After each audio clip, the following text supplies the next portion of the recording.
ஏரோது ராஜாவின் நாட்களில் யூதேயாவில் உள்ள பெத்லஹேமிலே இயேசு பிறந்த பொழுது கிழக்கிலிருந்து சாஸ்திரிகள் எருசலேமுக்கு வந்து, யூதருக்கு ராஜாவாக பிறந்திருக்கிறவர் எங்கே?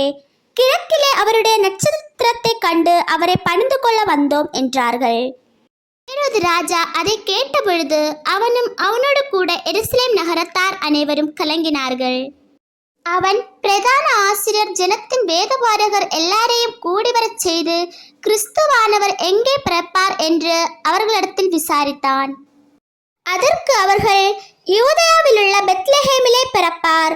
அதேனென்றால், யூதேயா தேசத்திலுள்ள பெத்லஹேமே, யூதாவின் பிரபுக்களில் நீ சிறியதல்ல.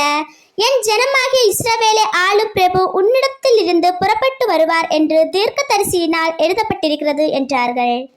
அப்பொழுது ஏரோது சாஸ்திரிகளை ரகசியமாய் அழைத்து நட்சத்திரம் காணப்பட்ட காலத்தை குறித்து அவர்களிடத்தில் திட்டமாய் விசாரித்து, நீங்கள் போய் பிள்ளையை குறித்து திட்டமாய் விசாரியுங்கள்.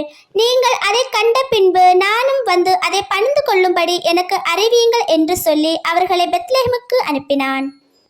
ராஜா சொன்னதை அவர்கள் கேட்டு போகையில், இதோ அவர்கள் கிழக்கிலே கண்ட நட்சத்திரம் பிள்ளை இருந்த ஸ்தலத்திற்கு மேல் வந்து நிற்கும் வரைக்கும் அவர்களுக்கு முன் சென்றது. அவர்கள் அந்த நட்சத்திரத்தை கண்டபோது மிகுந்த ஆனந்த சந்தோஷம் அடைந்தார்கள். அவர்கள் அந்த வீட்டுக்குள் பிரவேசித்து பிள்ளையையும் அதன் தாயாகிய மரியாளையும் கண்டு சாஷ்டாங்கமாய் விழுந்து அதை பணிந்து கொண்டு தங்கள் பொக்கிஷங்களை திறந்து பொன்னையும் தூப வர்க்கத்தையும் வெள்ளை போலத்தையும் அதற்கு காணிக்கையாக வைத்தார்கள்.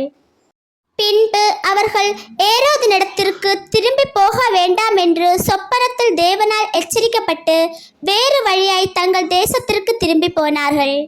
அவர்கள் போன பின்பு கர்த்தருடைய தூதன் சொப்பனத்தில் யோசேப்புக்கு காணப்பட்டு, ஏரோது பிள்ளையை கொலை செய்ய தேடுவான். ஆதலால் நீ எழுந்து பிள்ளையையும் அதன் தாயையும் கூட்டிக் கொண்டு எகிப்துக்கு ஓடிப்போய் நான் உனக்கு சொல்லும் வரைக்கும் அங்கே இரு என்றான். அவன் எழுந்து இரவிலே பிள்ளையையும் அதன் தாயையும் கூட்டிக் கொண்டு எகிப்துக்கு புறப்பட்டு போய் ஏரோதின் மரண பரியந்தம் அங்கே இருந்தான். எகிப்திலிருந்து என்னுடைய குமாரனை வரவழைத்தேன் என்று தீர்க்கதரிசியின் மூலமாய் கர்த்தரால் உரைக்கப்பட்டது நிறைவேறும்படி இப்படி நடந்தது.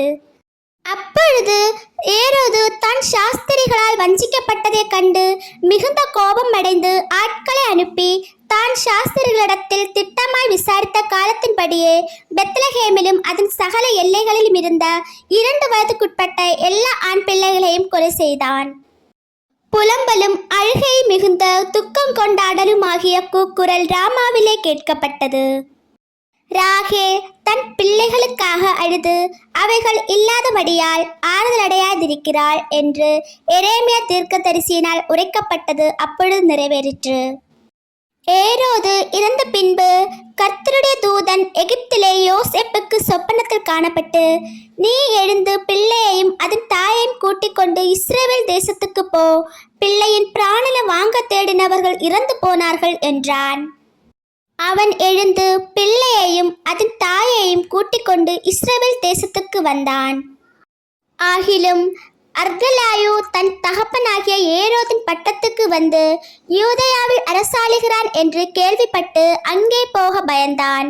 அப்பொழுது அவன் சொப்பனத்தில் தேவனால் எச்சரிக்கப்பட்டு கலீலியா நாட்டின் புறங்களிலே விலகிப்போய் நாசரேத்து என்னும் ஊரிலே வந்து வாசம் பண்ணினான்.